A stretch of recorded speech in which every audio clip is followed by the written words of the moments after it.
Izindawo ezingaphansi kwamakhosi zisabhekene nenselele enkulu yokulethwa kwezidingo zomphakathi yize sekuphela iminyaka engaphezulu kwama-30 elakuleli lazuzintanto yabantu. Lokhu kubeka izakhamuzi zeyindawo zasemakhaya ngaphansi kwengcindezi ngokwenhlalo.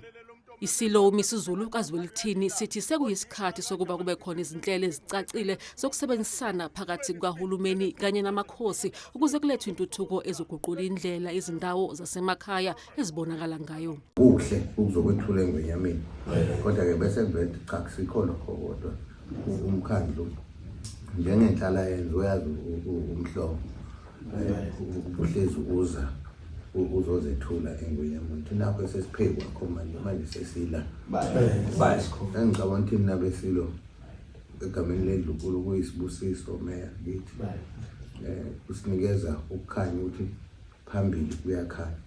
Umasipala bayavuma ukuthi kuqiniswa amaqhama okusebenzisana ukuze uma kukhona izinhlelo zentuthuko kungabi khona abasalele emuva.